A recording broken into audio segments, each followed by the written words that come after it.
Bonġu u merħba lil kulħadd.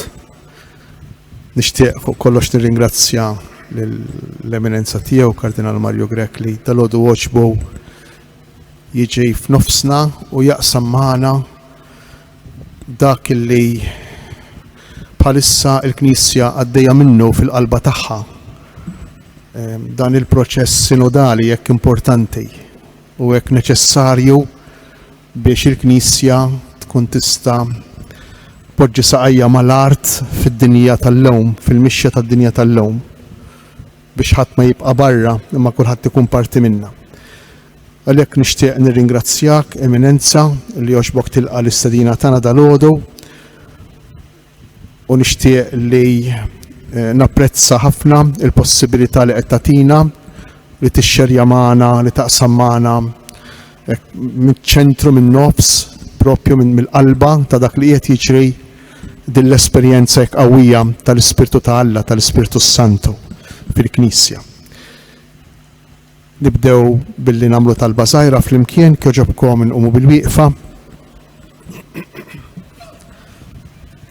u nitolbu flimkien it-talba li tagħmilna aħwa li tfakkarna li aħna l-koll qegħdin f'mixja f'pellegrinaġġ flimkien.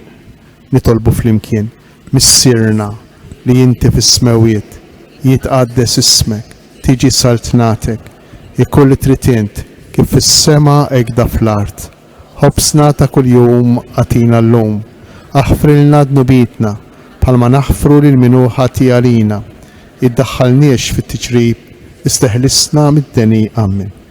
Madonna ta' Pinu itlob għalina.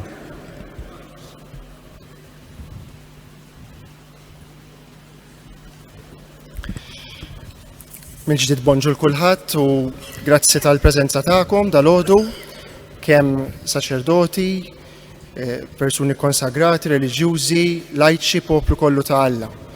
L-iskop propju ta' dan il-mument tagħna dalgħodu huwa dan illi nagħmlu dejjem esperjenza ta' Knisja. Kemm il-darba smajna lil Papa Franġisku jgħidilna matul dawn l-aħħar 10 snin tal-pontifikat tiegħu illi il-Knisja fl-identità tagħha hija propju f'mixja sinodali kontinwament. Din il-kelma sinodu li forsi dal-aħħar qed nisimgħu ħafna aktar bija, fil-verità hija antika daqs il-Knisja nfisha. Antika u fl-istess ħin ġdida għaliex hemm bżonn dejjem niskopruha mill-ġdid. U propju għalhekk dan il-mument ta' dalgħodu f'kontinwità ma' din il-mixja li l-Knisja qed tagħmel, dan mhuwiex mument iżolat għalina bħala Knisja f'Għawdex, imma huwa parti mill-mixja tal-Knisja kollha. Ekku l-Papa Franġisku fl-2021 nieda din l-esperjenza ta' sinodu. U mill-bidu der ċar illi il-Papa jixtieqna nagħmlu shift, ħanuża din il-kelma bl-Ingliż, minn sinodu bħala ġrajja momentarja ta' mument għal mixja, għal proċess sinodali. Il-Knisja ilha tgħix dawn l-esperjenzi ta' sinodi aħna nsejħulhom tal-isqfijiet u forsi laqas il-kelma mhija eżattament korrettax huwa s-sinodu tal-poplu kollu ta' Alla. Tantu hekk illi l-Konċilju 60 sen ilu tefa' mill-ġdid din l-idea sabiħa illi l-Knisja hija poplu ta' Alla, mhix biss idea ma hija realtà. Il-Kostituzzjoni Lumen Gentium tatna propju hekk dan id-dawl sabiħ illi l-Knisja mixja flimkien, mhux ġerarkija fuq u l-bqija tal-poplu tal-Alla isfel, imma jista' jkun illi baqgħet xi ftit fuq il-karta dil ħaġa hemm bżonn niskopru iżjed li aħna tassew hekk. U propju għalhekk il-Papa anki fid-dawl tal-esperjenza li bdiet permezz tas-sinodi ta' qabel, il-Papa Pawlu VI llum qaddis illi mexxa din l-esperjenza fil-Knisja fl-aħħar snin, nieda dan is-sinodu propju dwar is-sinodalità biex nifhmu x'ifisser eżatt inkunu Knisja poplu ta' Alla. Infakkar li t-tema ta' dan is-sinodu li huwa mifrux fuq dawn is-snin bejn l-2021 u l-2024 imma jrid ikompli hija l-Knisja sinodali, komunjoni, parteċipazzjoni, missjoni. Aħna bħala Knisja lokali f'Malta u f'Għawdex mhux biss qed insegwu dan il-proċess imma aħna parti minnu.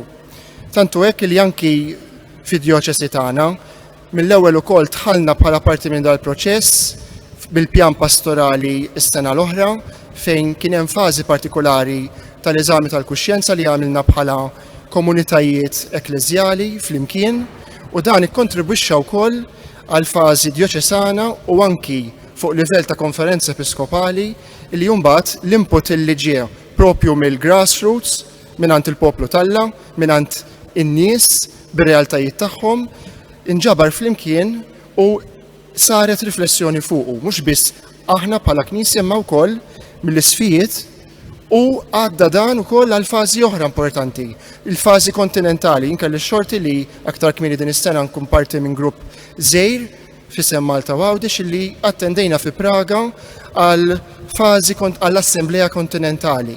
U tara hekk il-Knisja kollha miġbura mid-diversi kontinenti, tant esperjenzi illi ġew flimkien propju sabiex narfu eżattament minn aħna bħala Knisja u fejn l-Ispirtu Talla jixtieq joħodna.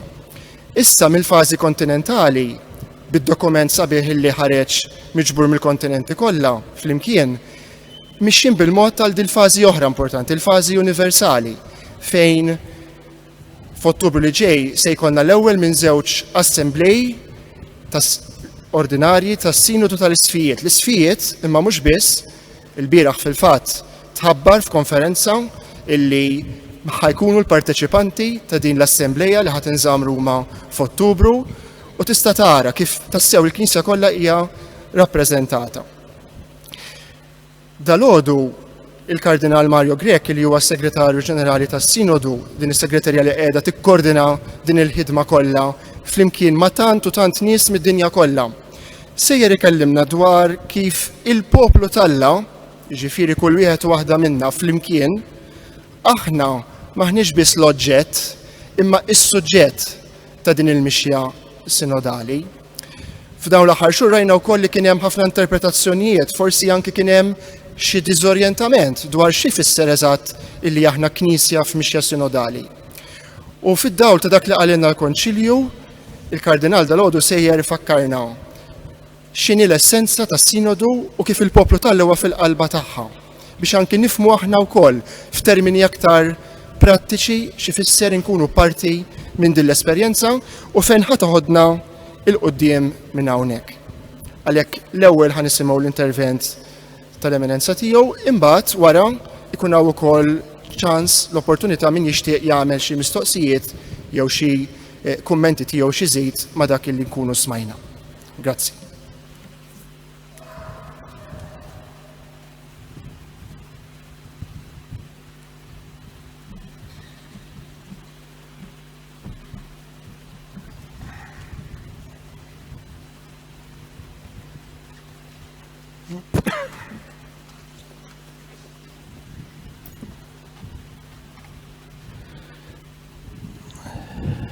Lodwa tajba.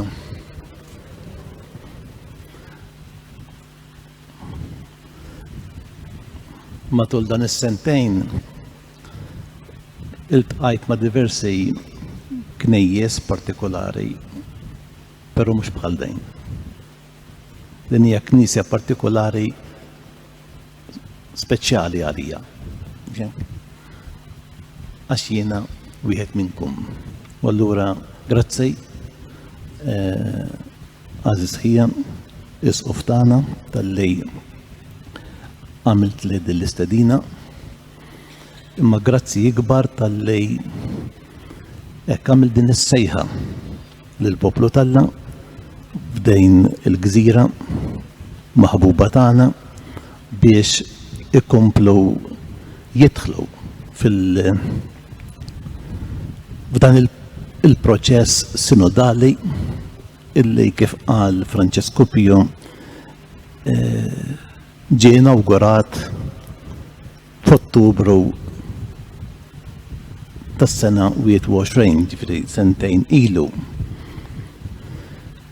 U jekk tiftakru f'Ottubru mhux biss il-Papa Franġisku għamel l-apertura tas-Sinodu ġewwa Ruma, imma kull isqof fid-dioċesi tiegħu ukoll fetaħ il-mixja sinodali. Għaliex nipprova nfisser iktar l-qoddim, però rrid ngħid kelma oħra, jiġifieri jiena hawnhekk qiegħed għall-qalb ħafna għaliex qiegħed ukoll f'riġlejn il-Madonna ta' Pinu.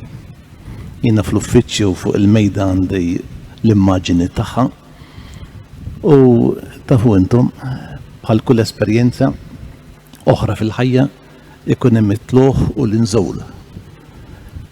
Ma ngħidx li fit-tluħ inħares ħafna lejja, imma fl-inżowl ninvoka spiss ħalli mhux tgħin lili biss imma tgħin lit-tejm tagħna f'dejn iċ-ċelebrazzjoni għax qegħdin waqt sinodu ta' dan is-sinodu. Allura lillum qiegħed hawn f'riġlejja għalija huwa motejf ieħor ta' ferħ. Ħbib tiegħi waħda mit-temi jekk mhux it-tema fil-fema tiegħi fundamentali li jrejt li trid tiskopri l-Knisja f'dan is-sinodu tafu x'inhi il-valur, ir-rikkezza, il-qdusija li hemm fih dan il-poplu Alla kollu kemm hu. Dan huwa t-talejn tal-Konċilju Vatikan it-tieni, imma meta nitkellmu minn Knisja sinodali hija stedina sejħa biex l-imamdejn kollha jiskopru mill-ġdejt il-ġmiel tad-dinjetà battiżimali tal-Mamudija u f'rispett lejn il-karizmi u l-ministeri nimxu flimkien bħala poplu għaddejs ta' Alla.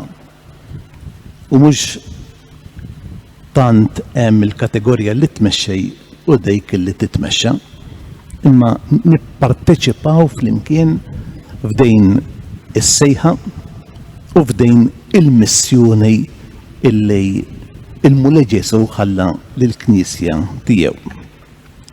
Allura jieħa nipprova nagħmel daqsxejn ftit riflessjonijiet qisu il-bażi teoloġika, però imbagħad kif qal Franċisku Pio napprezza jekk nieħu l-kummenti tagħkom jew jekk għandkom xi domanda tagħmlu ilej.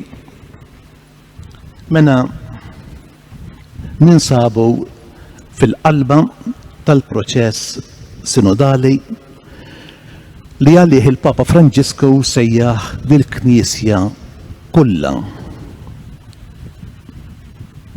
U meta ngħid il-Knisja kollha ma ninsewx ukoll id-dimensjoni ekumenika.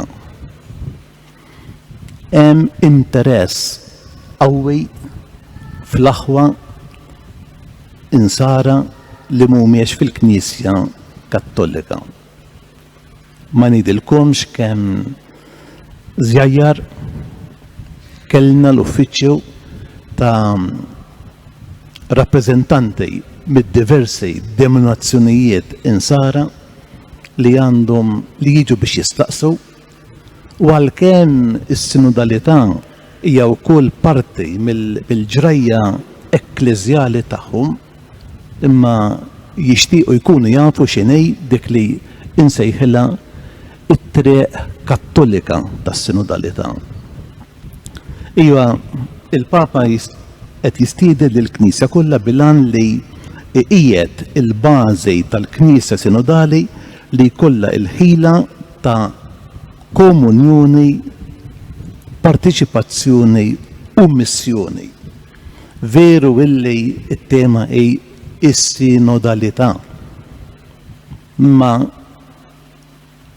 il-wiċċ ieħor tal-medalja hija il-missjoni. Ġifieri din ir-riflessjoni li qed issej fil-Knisja kollha mhix biss riflessjoni biex il-Knisja hekk tħares lejha nnifisha u tgħid imma jien kemm jien sabiħa jew kemm għandi biex nitkabbar.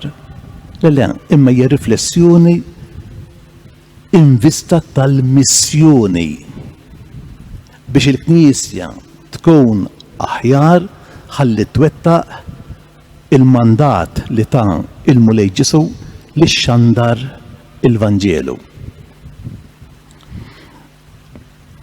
Allura, dan hu sewa sew is-suġġett li nixtieq nitkellem fuq magħkom il-poplu Talla suġġett ta' din il-mixja.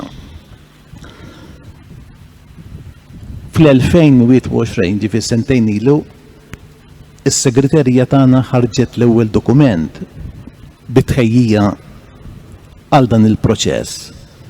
Id-dokument preparatorju. By the way, dawn id-dokumenti li jiena nsemmej qegħdin kollha fuq il-website tas-segreterija. Plus dan id-dokument preparatorju huwa tradott anke bil-Malti. Fidi naf li għamlitu id-dioċesi. Iwa, f'dak id-dokument aħna kunna għedna il-Knisja Talla imsejħa f'sinodu. U din l-affermazzjoni għanqlet ċertu mistoqsijiet, ċertu staġejb u forsi wkoll ċertu diżorjentament. Għaliex meta Papa Pawlu VI jew San Pawlu VI waqqaf is-sinodu tal-isqfijiet, is-sinodu dejjem kien miftijem bħala ġrajja li tmiss biss lill-isqfijiet jew forsi aħjar ngħidu lill-grupp ta' isqfijiet fil-parti tagħhom mibewta mill-konferenzi episkopali bħalma hija l-konferenza episkopali tagħna u dawk li jsejħulhom is-sinodi tal-Knejjes tal-Orjent.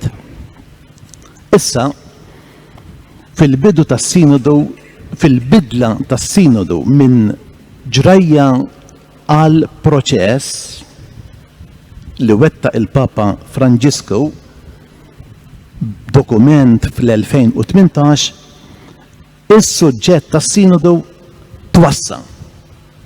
Mingħajr però ma jintilef id-dimensjoni episkopali tas-sinodu tal-isqfijiet. Allura biex kelkom idea, sa sentejn ilu is-segreterija fejn qiegħed jien kellha l-isem Segreterija Ġenerali għas-Sinodu tal-Isqfijiet. L-isem inbidel għaliex m'għadux biss Sinodu tal-Isqfijiet.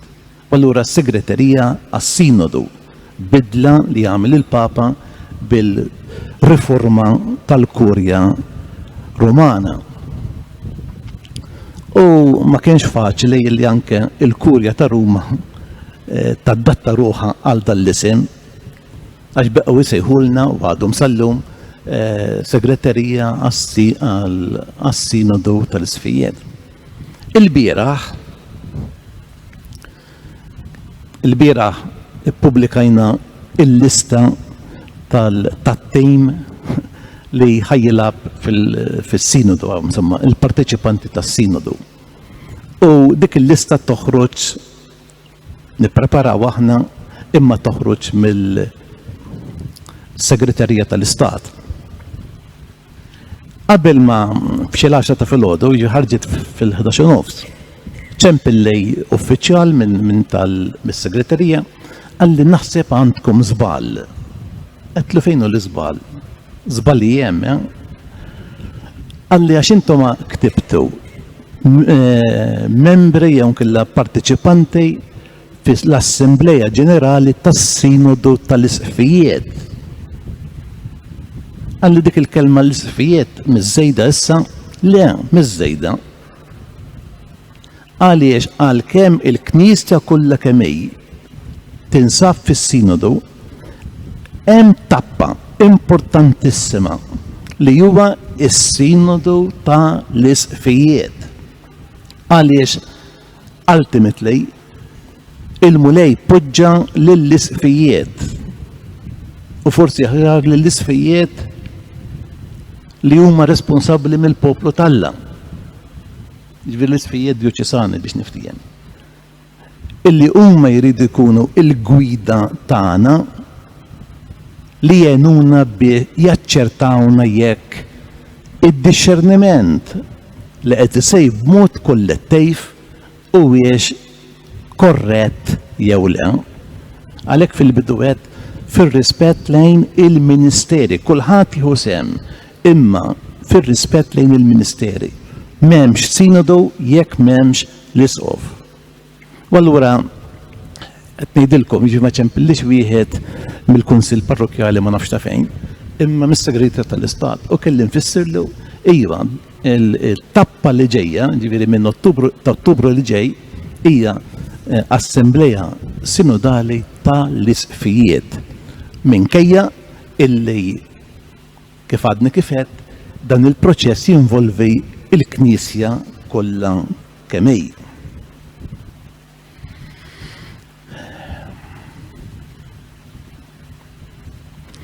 Is-suġġett tal-mixja sinodali allura huwa il-poplu tal-Alla kollu kemm hu.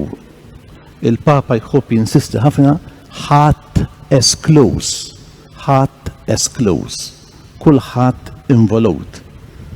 U allura bis-serjetà kollha dan huwa sinodu li għalih hija msejħa fuq diversi livelli il-Knisja kollha.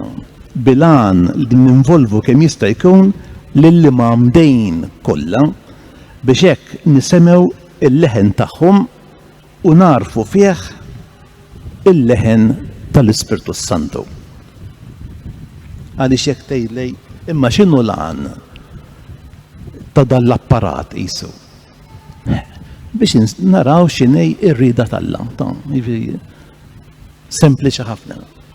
Dan l-eżerċizzju ta' smieħ ta' discerniment biex naraw x'inhi x'qed jgħid l-Ispirtu lill-Knejjes illum. Allura dan li qed ngħid sar iktar ċar b'deċiżjoni f'April li għadda li ħa l-Papa meta approva illi fl-Assembleja Sinodali tal-Isqfijiet ikun hemm dawk li mhumiex isqfijiet, ġifieri presbiteri, diakni, persuni konsagrati, irġiel u nisa, lajċi allura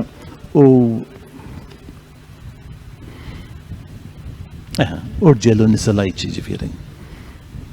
U dawn inkwantu li huma issa mhux osservaturi imma membri fl-imoddi fis-sinodu is-sinodi tal-imoddi kien ikun hemm partiċipazzjoni ta' reliġjużi, presbiteri u lajċi imma inkwantu udituri, jiġifieri ġili kien ituhom ċans jagħmlu intervent imma osservaturi din id-darba le. B'deċiżjoni narġa' ngħid tal-Papa Franċisku l-Assembleja Sinodali tas-Sinodu tal-Isfijiet ħajkun hemm bejn il-partiċipazzjoni. Kif wasalna għalija? L-ewwel nett rridu jżommu n-numru baxx biex ma tintilefx il-kwalifika li huwa sinodu tal-isfijiet. Allura inqas minn 25% tal-Assembleja. 25% mhumiex ħafna meta tqejs li l-Assembleja kollha kemm hija inqas minn 400, 370 ħankunu.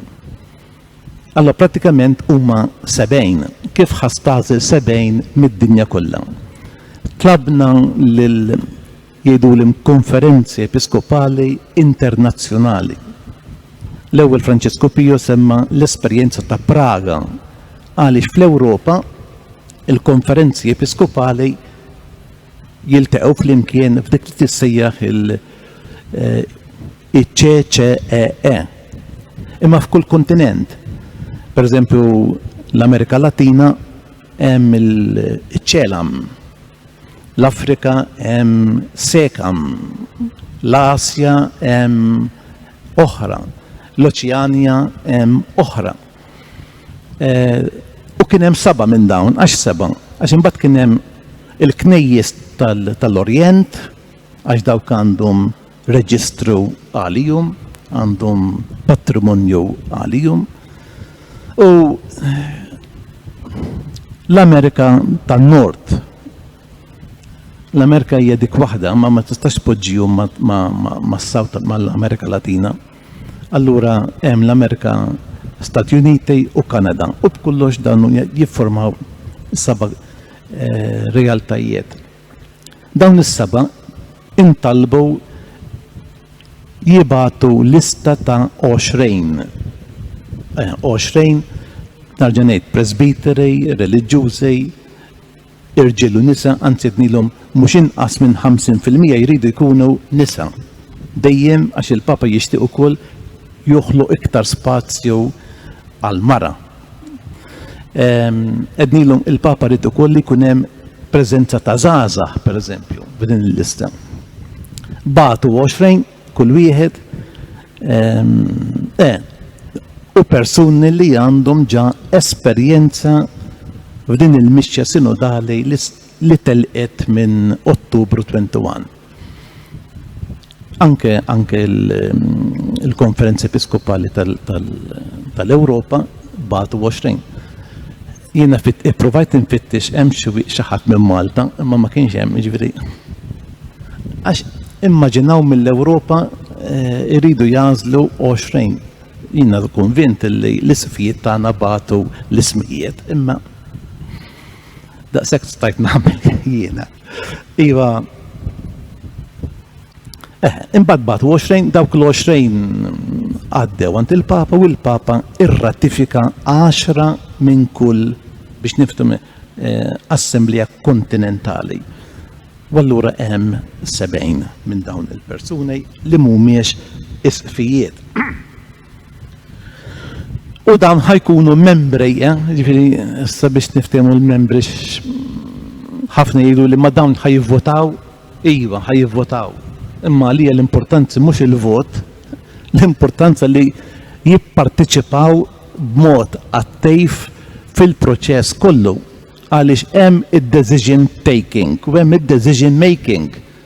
U id-decision taking skont kif tkun ippreparajt għad-deċiżjoni. U f'dik il-preparazzjoni hemm is-sem ta' dawn kollha. Però huwa fatt li anke dawn għandhom id-dritt għal vot. Mena din l-għażla hija f'kontinwità ma' l-appropriazzjoni progressiva ta' din id-dimensjoni sinodali kostituttiva tal-Knisja. Fil-fatt il-proċess sinodali kien qatt wieħed flimkien mal-poplu Talla u r-raja tiegħu. Ir-raja li huma prinċipju fundament tal-unità fil-knejjes tagħhom li huma mwaqfa fuq il-ġbija tal-Knisja Kattolika waħda u waħdanija, Lumen Gentium. Bibtija din id-deċiżjoni issaħħaħ il-proċess bħala ħaġa sħiħa u tinkorpora fl-Assembleja Sinodali tal-Isfijiet il-memorja ħajja tal-fażi anteċedenti u hekk trott lura l-immaġini ta' Knisja poplu Talla imwaqfa fuq ir-relazzjoni li hemm bejn is-saċerdozju li ġej mill-Mamudija, dak li nsejħulu s-saċerdozju komuni, u s-saċerdozju ministerjali. U hekk tagħti viżibilità għal dik il-ċirkularità bejn il-funzjoni ta' profezija tal-poplu Talla kollu li ġejja mill-Magħmudija u dik tad-discerniment li hija proprju tar-rajja. Grazzi għal din l-integrazzjoni mal-fażi preċedenti tal-proċess sinodali tikkonkretizza l-awgurju li tista' issir espressjoni tal-kolleġjalità episkopali fih dan il-Knisja għal kollox sinodali. Naturalment, sinodu id-dedikat lis-sinodalità ma setax jitlib l-okkażjoni li jagħti sostanza u jseddaq aktar dejn il-karatteristika ġdida li tagħmel mill-Magħmudija u mhux iżjed mill-ordinazzjoni il-kriterju tal-partiċipazzjoni fis-sinodu. ċora dejn? Dawk li jipparteċipaw fis-sinodu mhux għax irċevew l-ordinazzjoni episkopali imma għaliex huma mamdejn. Bil-Magħmudija l-ewwel semmejt li tema fundamentali huwa l-poplu Alla, imma aċċessorju għadajn tema oħra importanti hija l-iskoperta tal-Magħmudija. Mhux diffiċli nintebħu li fil-proċess sinodali il-poplu ta' Alla huwa fl-istess ħin suġġett u oġġett. Anke jekk fil-passat it-temi tas-sinodu dejjem b'xi mod jew ieħor messew il-ħtiġijiet tal-poplu Alla, pereżempju is-sinodu fuq il-familja, u veru. Imma issa huwa msejjaħ għall-ewwel darba il-poplu Alla biex jirrifletti direttament fuq innifsu, fuq id-dinjità u r-rwol tal-imamdejn fil-Knisja u fid-dinja u fuq il-partiċipazzjoni ta' kulħadd fil-missjoni waħda li hija tal-Knisja. Għal din ir-raġuni l-ewwel fażi tal-mixja dik iddedikata lill-ismieħ tal-poplu Alla li jgħix fil-knejjes partikolari fid-djoċesi, ħaġa illi saret f'din id-djoċesi, irċiviet enfasi partikolari u seħħet forma li minn diversi aspetti hija innovattiva ħdejn il-passat anke dak riċenti. Tiftakru s-sinodu fuq il-familja? Xaħat jistajti ma dakinhar ukoll semewna. Għaliex? Ejt ħanna la tafawx. Għax kien hemm kwestjonarju. Jien niftakar għax kien hemm kwestjonarju. Din id-darba mhux kwestjonarju kien hemm u apposta fid-dokument preparatorju evitajna li nagħmlu kwestjonarju għax il-kwestjonarju jista' jagħti idea li huwa biss tipo ta' starriċ soċjoloġiku. Din id-darba fid-dokument preparatorju ipprovdajna dak li jgħidulhom 10 suġġetti essenzjali, nuklei tematiċi. Offrejnijhom lill-poplu Alla biex flimkien jirriflettu, jitolbu fuqhom u jiddixxernu flimkien. U f'dak id-dixxerniment tħaddmet u skoprajna kemm tista' tkun ta' ġejt dik li tissejjaħ il-konverzazzjoni fl-ispirtu. Konverzazzjoni fl-ispirtu. U tant kienet effettiva illi f'dan id-dokument, jiġifieri il-working document issa għall-Assembleja tal-Isfijiet f'Ottubru hemm section iddedikata għalija. Għax jista' jkun din tiftilna toroq illi sallum kienu magħluqin. Allura din hija l-esperjenza li għamilna fl-ewwel fażi. Dak li karatterizza l-ewwel fażi kienet il-kapillarità, jiġifieri x-xewqa li jinħakkmu l-aktar qatt possibbli ta' nsara. U nippruvaw nilħqu anke lil dawk li normalment ma jirfsewx fil-Knisja Jiġifieri dawk li huma fil-periferiji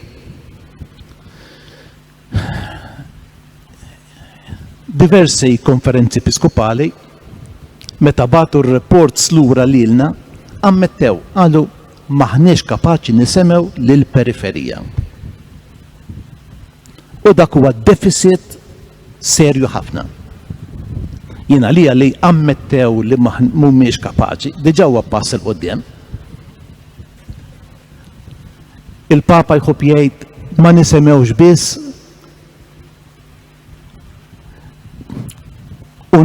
assembleja elitista, jiġifieri tal-qalba biex niftehmu. Darbetlu jien kemm għandi ħajna xi ma nafx.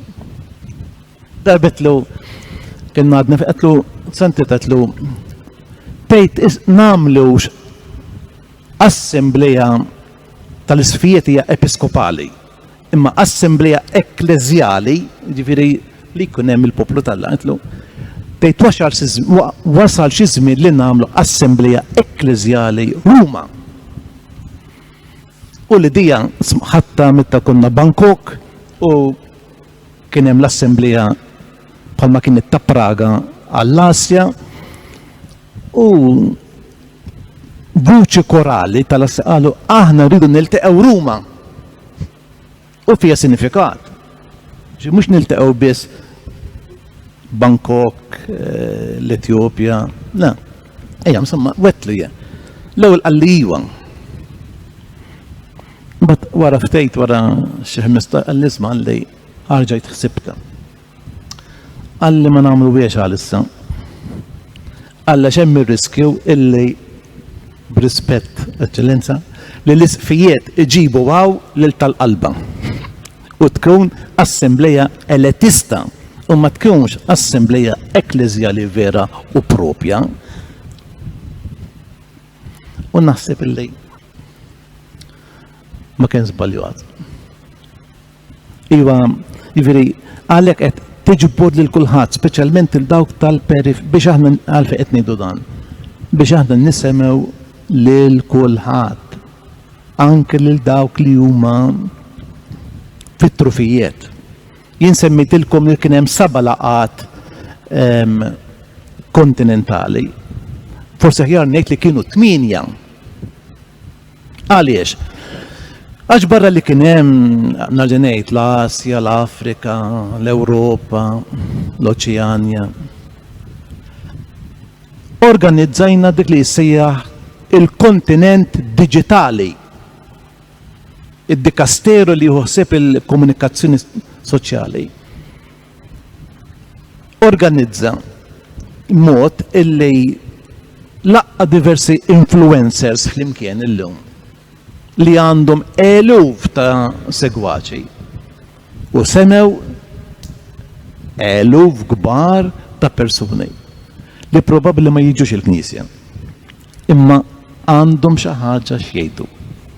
U jien ma neskludejx li anke l-Ispirtu Santu għandu xi ħaġa xejn lill-Knisja anke permezz tagħhom. Ġifieri il-firxa ma kienx żgħira. Minkejja il-limitazzjonijiet ma ninsewx li aħna sentejn ilu konna fil-COVID. Ġifieri minkejja il-COVID u id-diffikultà oġġettiva ta' ħafna komunitajiet li jilħqu lill-imbeda, f'dawn is-sentejn ħbib tiegħi rajna mobilizzazzjoni ġenerali tal-knejjes partikolari. U ta' dan kellna konferma meta fl-uffiċċju tagħna waslu reports mill-konferenzi episkopali kollha b'eċċezzjoni għal 2. Fid-dinja hemm 114 konferenzi episkopali fosthom hemm tagħna.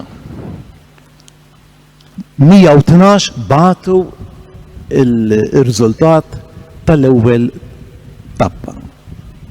Għad qabel. Tafu, jiena ġdejt allura mort l-arkivju, kelli ftit kurzita, qed ħanora fil-li modi x'kienu jwieġbu, speċjalment fuq tal-familja, dak kien kwestjonarju. Dakinhar ma wieġbux 80% fuq il-familja. Mentri llum hemm kważi 100%. U meta qed ngħid konferenzi episkopali hemm ukoll il-knejjes tal-Orjent, dak li jdum su juris, hemm ukoll l-istituti ta' ħajja konsagrata, anke ir-reliġjużi għamlu dal-eżerċizzju, hemm il-movimenti lajkali, b'kollox kellna madwar 2000 paġna. Imma insomma, ġifieri huwa indikazzjoni li ftit tal-ħass sar. Dawn ir-rapporti li rċivejna tawna li nisemgħu il-leħen tal-Knisja f'din is-sija tal-istorja. Leħen li daqskemm u possibbli fid-dokument, it-tieni dokument imsejjaħ id-dokument għat-tappa kontinentali, dewwa b'mod sħiħ u affidabbli. Infatti f'dan id-dokument naqraw il-kwotazzjonijiet jippruvaw jagħtu idea tal-għana tal-materjal li rċevejna u jħallu jidwi il-leħen tal-poplu Talla f'kull parti tad-dinja. Ma għandhomx jiġu interpretati li qed isostnu xi pożizzjoni jew oħra ta' xi parti partikulari tal-globu, anke jekk ippruvajna niggarantixxu bilanċ fit-termini tal-provenjenza tal-ejjun. Dawk il-kwotazzjonijiet pjuttost ġew magħżula biex jesprimu b'mod partikolarment b'saħħtu sabiħ u preċiż sentiment li jidher f'diversi rapporti. Madankollu huwa ċar li ebda dokument ma jista' jiġbor fih il-profondità tal-fidej, il-vitalità tat-tama, l-enerġija tal-imħabba li jfawru mid-diversi kontributi li rċevejna. Warajhom wieħed jilmaħ il-qawwa u l-għana tal-esperjenza li għamlu diversi knejjes tul il-mixja li terqu, miftuħa għad-diversità ta' il-ħna li tkellmu. Din hija aħbar. Ma tagħmilx aħbar għal mezzi tal-komunikazzjoni, imma għalina tagħmel. Ġifieri dak ir-reports u dak id-dokument insejħulu d-dokument ta' Frascati, għaliex? Għaliex 2000 paġna kif ħa tagħmel tiġburhom, tagħmel dik is-sintesi. Is-soltu kien jgħidu lill-teologu jew tnejn biex jagħmel id-dokument. Edna insibu grupp provenienti minn diversi kontinenti u nġbarna 15 flimkien Frascati u forma tartejr tajjeb wasalna biex ikkonkludejna dak id-dokument għat-tappa kontinentali li minnu qrajtilkom biċċa issa. Kienet esperjenza sabiħa ħafna. Naturalment id-dokumenti kollha qabel jiġu pubblikati jiġu approvati mill-Kunsill u mill-Papa, imma naħseb illi huwa dokument illi juri l-Knisja hija ħajja. Illi kontrarjament għal dak illi nisemgħu u naqraw, il-Knisja ta' Ġesu Kristu hija mhux biss ħajja imma hemm ħafna entużjażmu ħbib tiegħi. Dak li ġustament ġie msejjaħ l-iżvolta Kopernikana fit-talent tal-Knisja tal-Kunċilju Vatikani it-tieni meta iddeċidew li jpoġġu il-kapitlu, iċ-chapter ġifieri tal-poplu Talla qabel dak dwar il-ġerarkija. Ġifieri il-Lumen Gentium don solf kien tallimna jint. Meta marru għal-Kunċilju kollox kellest l-ewwel ġerarkija imbagħad il-poplu Talla. Bidlu kollox. L-ewwel il-poplu Talla imbagħad il-ġerarkija għas-servizz tal-poplu tal-Alla. Dik ma kienx bidla żgħira.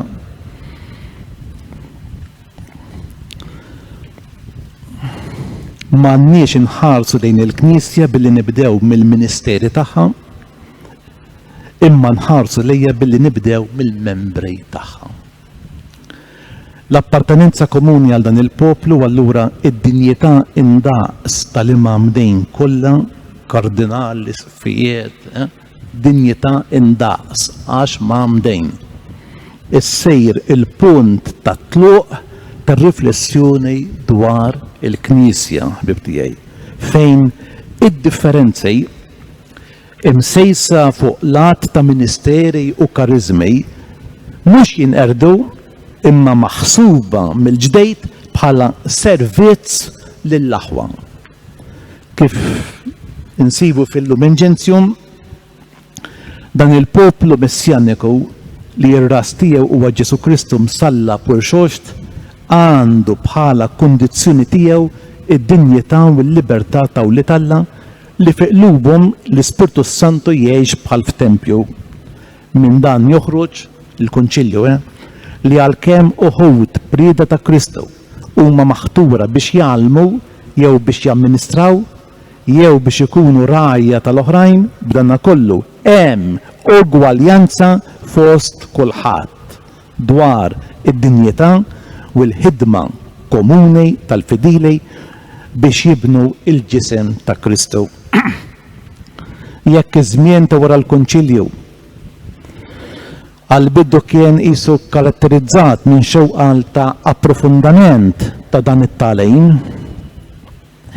wara in-1968 ma naqsux li jwardu f'xi joqsma tal-Knisja diversi interpretazzjonijiet strumentalizzanti li fil-fema tagħhom il-Konċilju Vatikan ried b'dil kategorija b'xi mod iġejb fix-xejn il-ministeri jew jagħmel mill-Knisja demokrazija. Din hija interpretazzjoni assolutament skorretta, żbaljata. U dan l-idejat ma kinux biss fis-68 imma huma preżenti wkoll illum. U allura għalhekk kontinwament il-Papa jgħid is-Sinodu mhux parlament. Li dak li jmexxina mhux id-demokrazija. Mbagħad jien nżid ngħid ukoll ħaġa oħra ngħid veru li l-Knisja mhix demokrazija, imma lanqas ma hi monarkija. Għax id-demokrazija u l-monarkija it-tnejn huma sistemi moħodin mid-dinja, mhux hekk? U dan qed jipprova il-Konċilju u dan li tipprova jenna nifmu anke is-Sinodu. Fejn anke dawk li huma monija b'awtorità dan huwa għas-servizz tal-komunità u l-awtorità hija parteċipata. Qed nitkellem it-Chapter 3 ta' l-Instrumentum Laboris għal-Konċilju għas-Sinodu.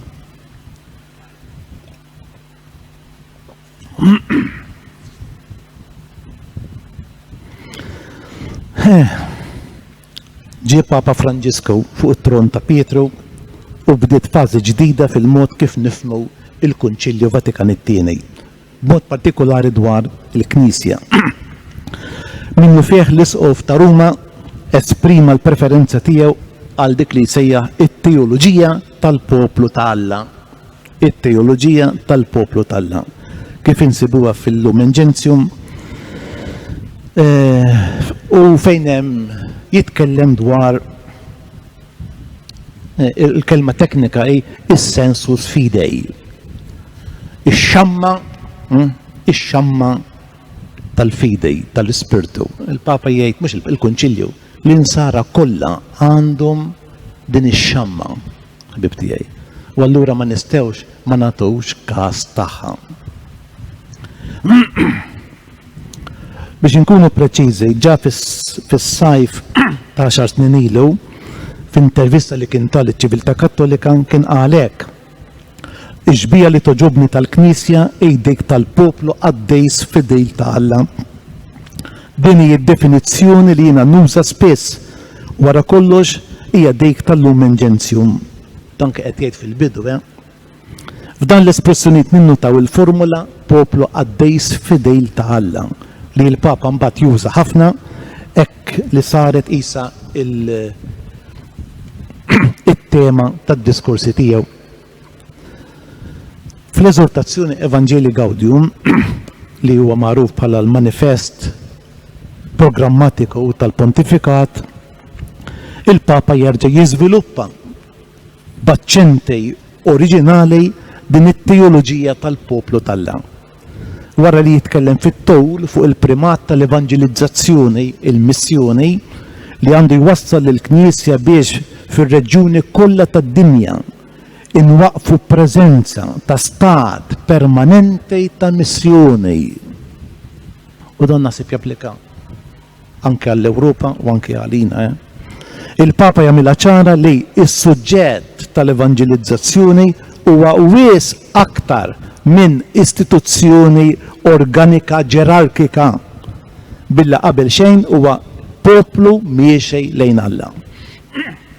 Għal-Papa sempliċement nikkwota li nkunu Knisja jfisser nkunu poplu tal-Alla, poplu li jitlaħħam fil-popli ta' dil-art, kull wieħed bil-kultura tiegħu. Poplu li bis-saħħa tal-prinċipji tal-inkarnazzjoni jitwetta u jikseb wiċċ storiku u konkret f'kull knisja partikolari.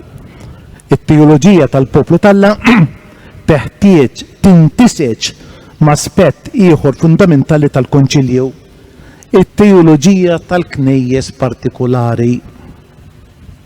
Anke din hija dimensjoni oħra ta' dan is-sinodu, l-importanza tal-knejjes partikolari u allura tal-konferenzi episkopali.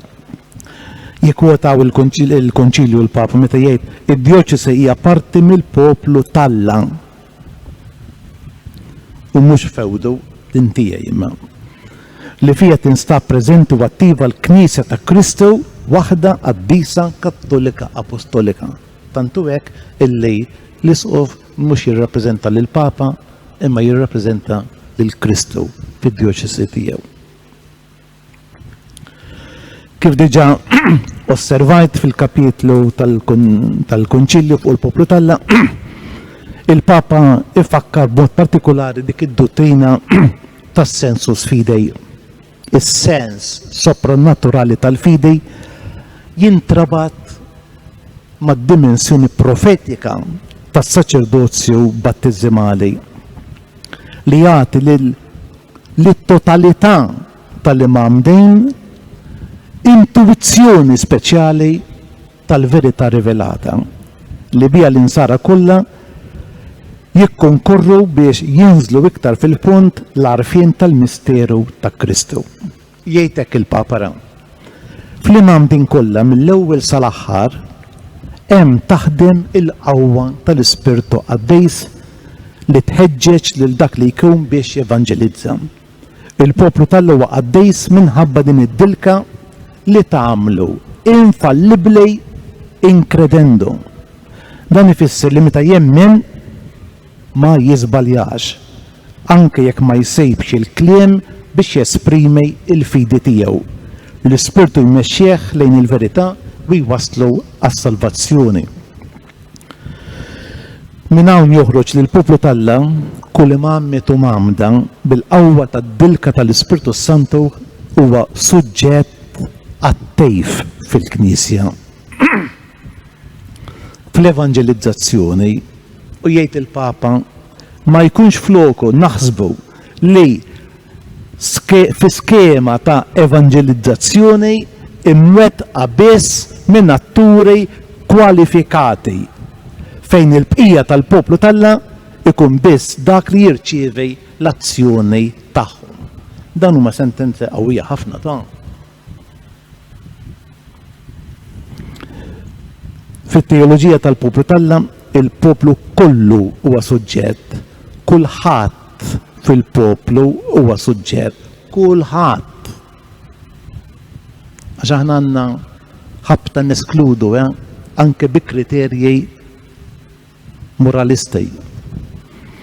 hija viżjoni ta' Knisja li tisħaq fuq il-protagonizmu ta' kulħadd flimkien u twassalna biex nirrivedu anke il-kunċett tagħna tal-Ministeru ordinat. Il-Papa jerġa' jirriferi għall-Lumen Gentium f'diskors li għamel f'Ottubru 2015 fil-50 anniversarju tas-Sinodu tal-Isfijiet fejn joħroġ għall-ewwel darba bil-frażi li l-Knisja hi kostituttivament sinodali. Ġifieri li l-Knisja kostituttivament sinodali, ġifieri ma nistgħux neliminaw din id-dimensjoni.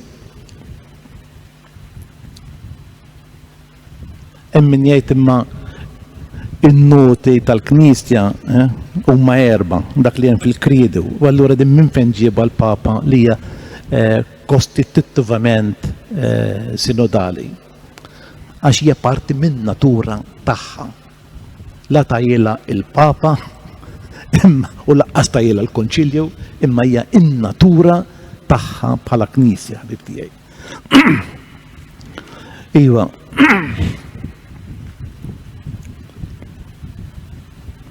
Ek jafferma l-Papa jgħid is-sensus fidei iżomna milli b'mod riġidu nifirdu l-Ecclesia docens, il-Knisja li tgħallem, l-Ecclesia discens, il-Knisja li titgħallem. La darba anke il-merħla kapaċi ix-xom tiddixxerni toroq ġodda li l-mulej jiftaħ quddiem il-Knisja. U dan ifisser li jekk aħna ma nisemgħux il-poplu talla, nkunu qegħdin nagħlqu widnejna u qalbna għall-Ispirtu u infaqru l-Knisja. Il-Papa Franġisku jibda jagħtina b'dan id-diskors il-wiċċ ta' dak li huwa sejjaħ il-Knisja li tisma', wiċċ li mbagħad ikompli japprofondixxi bla waqfien. Huwa smieħ reċiproku jgħid il-Papa fejn kulħadd għandu x'jitgħallem. Kulħadd, poplu talla, kulleġġ tal-Isfijiet, addirittura l-Isqof ta' Ruma. Wieħed jisma' lill-ieħor, kulħadd jisma' lill-Ispirtu Santu, l-Ispirtu tal-Verità. Biex hekk narfu x'qed jgħid l-Ispirtu lill-Knejjes. Huma sew affermazzjoni ta' din ix-xorta li nista' nżejt ħafna oħra magħhom tajjeb li joffrulna l-qafas teoloġiku tal-proċess sinodali li qegħdin fih. B'mod partikolari huwa l-għarfien li s-smieħ tal-poplu talla ifisser is-smieħ tal-Ispirtu Santu li jagħti lill-Knisja jgħin lill-Knisja fil-mixja tagħha. L-ewwel fażi ta' din il-mixja dik li skont il-Kostituzzjoni tas-Sinodu ta' 2018 għandha tkun karatterizzata mill-konsultazzjoni tal-poplu talla fil-knejjes partikolari. Kif infisser fid-dokument preparatorju. Ir-raja ma għandhomx jibżew jisemgħu il-merħla avdata f'idejhom f'ġieħ kemm hemm. Il-konsultazzjoni tal-poplu talla ma tassumejx fih dan il-Knisja dinamiżmi ta' demokrazija li jiddependu fuq il-prinċipju tal-maġġoranza.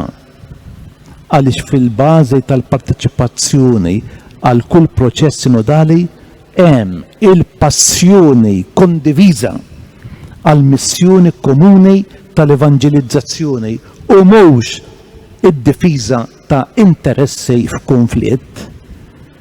Huwa fir-rabta għammiela bejn is-sensus fidei tal-poplu talla u l-funzjoni tal-Maġisteru tar-Raja li jseħħ il-kunsens unanimu tal-Knisja kollha fl-istess fidei. Ġifieri għalkemm qed nitkellmu fuq l-importanza tal-poplu talla, l-istess hemm importanza għal-missjoni għas-servizz tal-ġerarkija fil-Knisja ħbib tiegħi. Il-konsultazzjoni tal-poplu talla ma tirriduċix ruħha għal xi stħarriġ numeriku b'riskju ta' manipolazzjoni tal-opinjoni pubblika kif ġieli nisemgħu, pjuttost permezz tas smieħ tal-knejjes qed nersqu kważi mixjejn fuq punut subajna għax qegħdin nirfsu fuq art qaddisa. Qed nersqu lejn is-sens sopranaturali tal-fidej tat-totalità tal-Imam Dejn.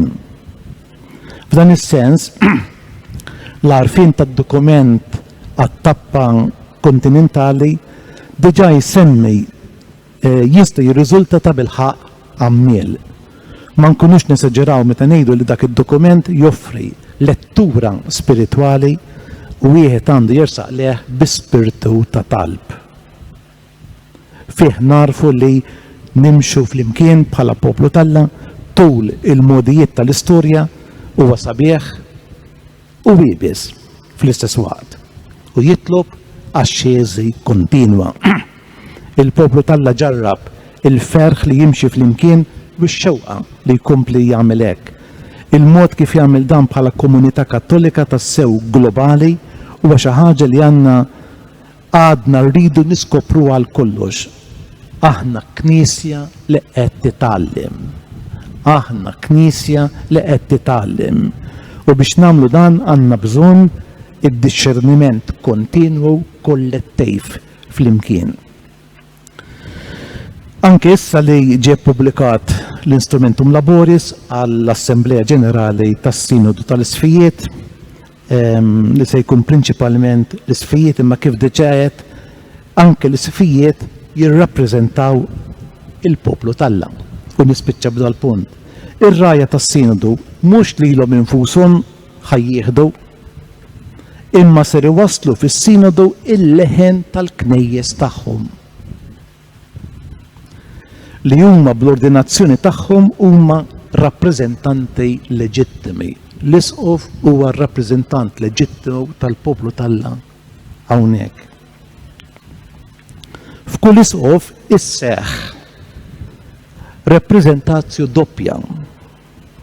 Min naħa huwa rappreżentant ta' Kristu, il-Vigarius Christi, quddiem il-Knisja avdata fil-kura pastorali tiegħu. Min naħa l-oħra huwa ir-rappreżentant ta' din il-Knisja quddiem il-knejjes l-oħra, ġifieri quddiem il-Kattolika. F'dan is-sens, il-kunċilji ekumeniċi, anke meta fil-modi ħadu sehem fihom biss isqfijiet, dejjem kienu maħsuba u ċċelebrati bħala ġema jew ġemat ta' knejjes. Kif kien jidher ċar ukoll mill-fatt illi l-isqfijiet ma kinux isejħulhom bl-isem personali tagħhom l-isqof Marju jew l-isqof Anton fil-kunċilju, imma bit-titlu tas-sede tagħhom, jiġifieri bl-isem tal-Knisja lokali speċifika. Allora, l-isqof Tawdix, l-Arċisqof ta' Malta. B'dan il-mod, ħbib tiegħi, hija l-istess tradizzjoni. Hija l-istess tradizzjoni li turina kif il-poplu Talla huwa dejjem protagonista ta' kull ġrajja sinodali.